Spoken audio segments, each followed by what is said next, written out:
Yo, what's up guys? Welcome back na naman for another episode nitong podcast. Ano ba to? Episode 8? Episode 9? Hindi ko sure. So, binago ko lang muna yung angulo nitong camera. No? Nagta-testing lang ako kasi may nakita akong streamer na parang ang ganda tingnan kapag gantong angulo. So, hindi ko alam kung pangit yung kalalabasan or kung sumasabla yung autofocus ng camera. It's not my fault. So anyway, ayun. Ano ba? Dapat araw-araw ako mag-upload ng podcast kaso wala eh. Naging busy rin talaga. Madami yung work from home na setup namin pero ginagamay ko pa kasi yung trabaho kaya yun. So anyway, ano ba yung update natin dyan? Grabe yung gera ngayon, no? Pwede ko ba banggitin dito yan? Pwede naman siguro, hindi naman siguro ako mabablock. But, ayun nga, parang negosyo na lang talaga eh. Hindi mo masabi eh. Ini-extend. Akala ko talaga itutuloy. Hindi ko sinasabing gusto ko ituloy ni Trump. Yung kung ano man yung binabalak niyang gawin sa Iran. Pero after niya sabihin yun, bigla siyang nag-tweet na bibigyan niya daw ng another 2 weeks. So, wala. Matatagalan pa talaga yung pagsasuffer natin pagdating dyan sa presyo ng gas na yan. Yun lang naman yan eh. Yun lang naman yung pinakapunot dulo dyan eh. Ng kahirapan ngayon. So, yun. Meron pala akong ini-screenshot nung isang araw. Kasi nga, na-block ako sa Facebook dahil sa mga joke na minasama ni Meta. Hindi yun. Actually, na-block ako kasi nag-login ako sa ibang account. Sa ibang device. Nilogin ko yung Facebook ko dito sa pangalan nito, sa laptop. Tapos, ayun, for some reason, hindi ko na-authenticate ng tama. Ayan, sumablay. But anyway, going back dun sa sinasabi kong in-screenshot ko, kasi nga hindi ko siya ma-post eh. Kasi yung mga podcast na ginagawa ko or gusto ko gawing topic, pinopost ko siya sa Facebook nang naka-private para hindi mawala. Parang yun yung way ko ng pagbo-bookmark. So, ang ginawa ko, in-screenshot ko na lang. So, yung topic na tinutukoy ko ay yung kay Kitty Duterte. Okay? Sabi doon sa thread na yon, naspatan daw si Kitty Duterte na nagpa-party sa BGC sa kalagitnaan ng kung ano man yung kinakalagyan ng tatay niya. Ito lang yan ito lang yan. Hindi ko alam kung masyado lang kayong nakikialam, pero tingin mo kung makaka-damage man yun sa reputasyon niya or sa reputasyon ng tatay niya or sa case, makaka-apekto man yun sa case ng tatay niya. Tingin nyo gagawin niya ba talaga yun? Like, magpapakatanga ba talaga siya doon na mag-party sa BGC? BGC pa talaga, of all places, BGC pa talaga. Diba? Masyado lang din kasi kayo nakikialam. Yun yung tingin kong opinion dyan. Yun yung opinion ko dyan. Hindi ko alam kung naiinggit. Marami kasing hater din talaga naman yung bata na yun. Hater in a way na parang, naiinggit yung iba. Tapos, anak din kasi ni Duterte. Hindi naman ako pro Duterte. Actually, matagal nang fucked up yung government dito sa Pilipinas. But, kahit pa paano siya naman yung may para sa akin na at least simula nung nagkaroon ako ng malay sa politika, siya yung naniniwala ako na mas may nagawa kumpara dun sa mga na-experience ko, lalo na sa presidenteng nakaupo ngayon na talaga namang kamote.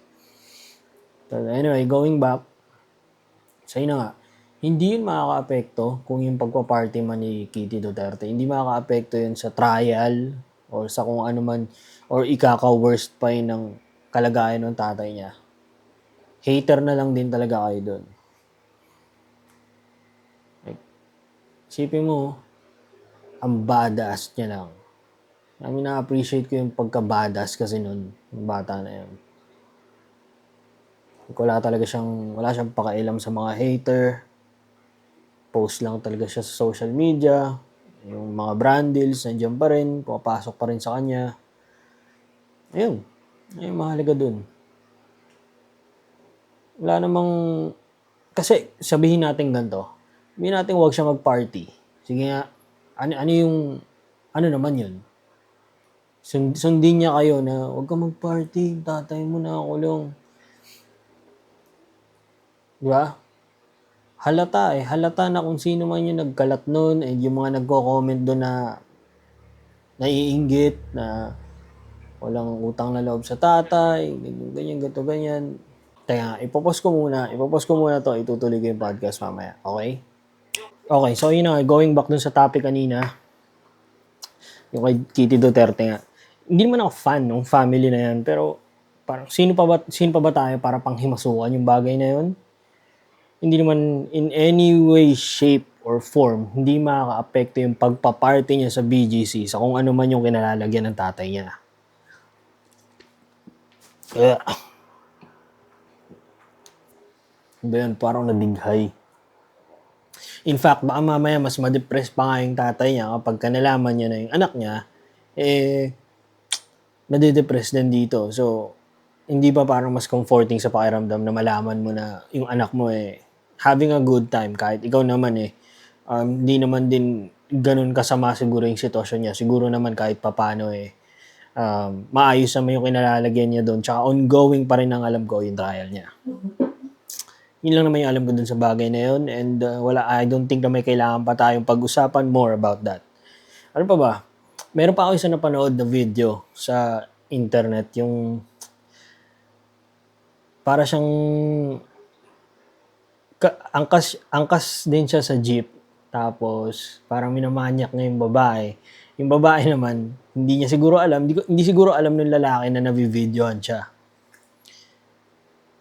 Hindi ko alam kung anong pumasok na modus sa isip nun, kung high, kung sabog, kung nakadroga ba yung lalaki na yun. Pero ang lakas ng loob. Kasi may point pa dun sa video na tumingin talaga siya dun sa camera. Tapos, hindi ko alam kung inignore niya lang o baka dala lang din ng kalasingan. Pero, legit yung ano niya talaga, yung kamanyakan niya. Lakas ng loob kung saan niya man hinuhugot yun. Grabe. Yun dapat talaga. Yun yung mga dapat na nandun sa loob. Ang dami. Grabe yung comment section. Binatikos talaga. Tapos yung isa pa, yung kay, pangalan nito, yung artista na bata pa, babae. Cyril Manapat. Di ko alam yung apelido. Basta yun na yun. Kilala nyo na yun. Cyril lang ang alam ko. Yung Grab driver na pinost niya, may selfie yata sila, tapos pinost niya bago yung comment or caption. Hindi ko na masyado sure dun sa bagay na yun, pero isa pa yun. Tibay din no? Nakita ko dun sa selfie, nakangiti pa yung artista Pero pinagbigyan ka na nga magpa-picture sa'yo. Tapos, lalakasan mo pa yung loob mo mag-post online para maggago-gago doon. Di pinagpiestahan lang din siya ng internet. Deserve niya naman yun sa kamanyakan niya. Sa at least dun sa comment. Hindi natin alam kung may ginawa ba siya in person dun sa artista. Mukhang wala naman. Yung off lang talaga dun yung ginawa niya sa caption or comment ng photo. Matao talaga ngayon no? Tapos hindi na mahanap. Gusto ko rin i-bash yung ano na yun. Yung nag-post na yun.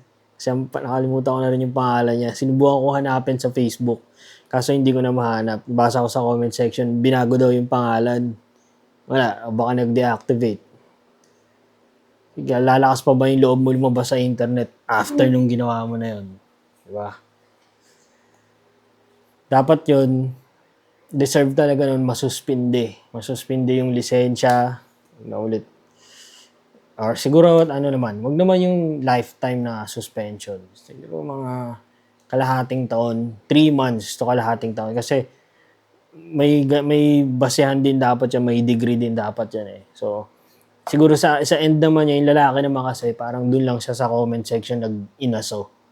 Hindi naman in person, wala naman siyang ginawang masama. Ayun, ano pa ba?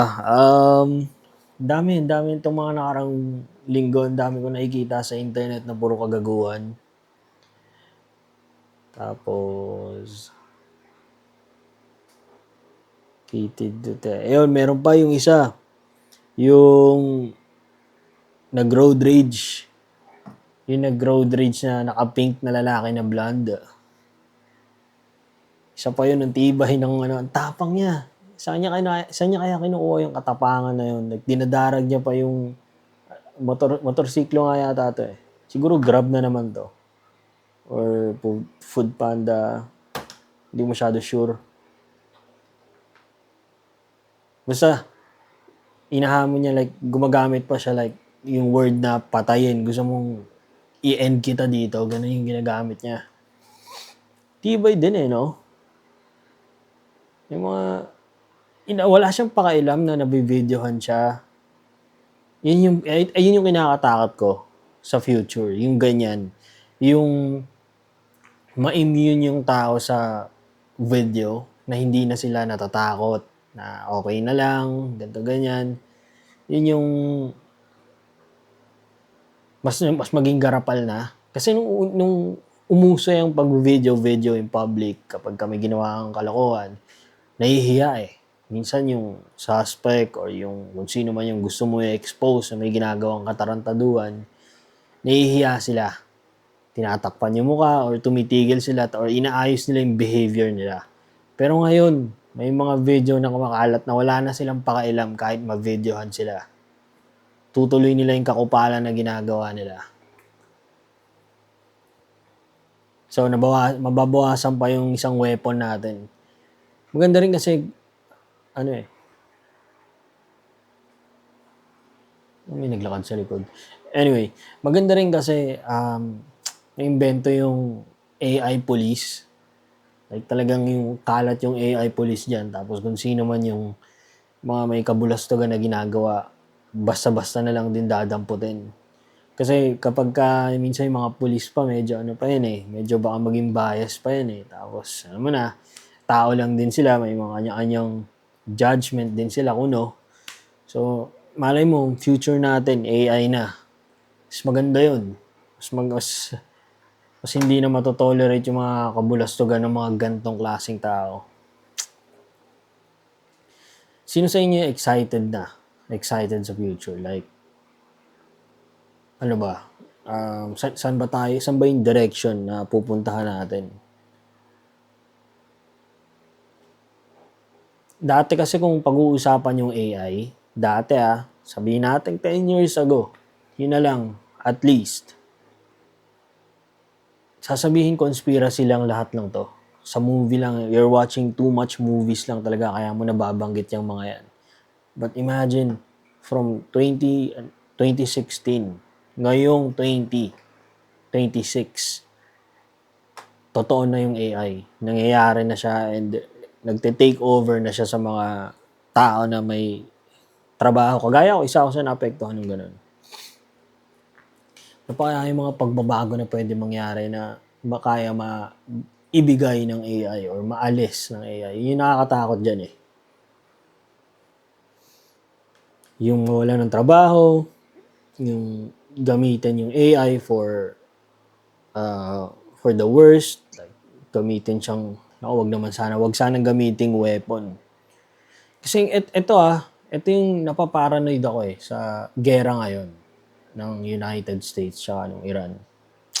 Ang alam ko, yung Iran, meron din silang nuke. Right? Nuclear weapon. Bukod sa US. Sige, sabihin natin yung US, kaya nila gawin yung ganun. Pero yung Iran, imagine, sila yung, desperado na yung sitwasyon nila, nasa corner na sila. Like, ipit na sila. Tapos, halimbawa lang, alam mo nang talagang i-eradicate yung population nyo. Ano pa yung last thing na pwede mo gawa? Ano pa yung last thing na pwede mo magawa para mag-cause ng everlasting na damage sa kalaban mo or sa mga allies na? Doon ako natatakot. Doon ako parang napaparanoid sa sitwasyon na to ngayon. Kasi, kaya nila yun eh. Meron silang, ang alam ko talaga, meron pa silang reserve ng mga nuclear weapon nila. And, paano pag ginamit nila yun? Paano pag, huwag naman sana, paano pag nadama yung mga talagang country na labas sa gera, including us? Diba? Yung gas, sige, material lang yan eh. Pero, imagine, wipe out lahat. Huwag naman sana, di ba? Ay nako, mga tao talaga ngayon.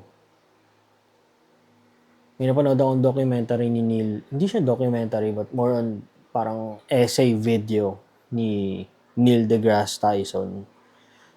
And I hope na, sana malagay ko yung link, sana mahanap ko pa yung video, lalagay ko sa baba. But, iba talaga kapag politicians and yung mga tao na hungry for power, yung nakahawak nung powerful na weapon mismo. Like yan, nuclear, bomb. Yun. Hindi talaga maganda kung mapupunta siya sa kamay ng isang fucked up yung pag-iisip. Like sana hindi nangyari yung ganun. Kailangan check lang muna ako ng mga messages dito.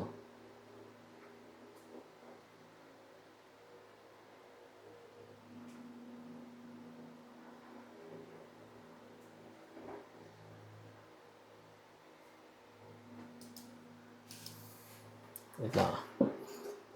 I need to check something.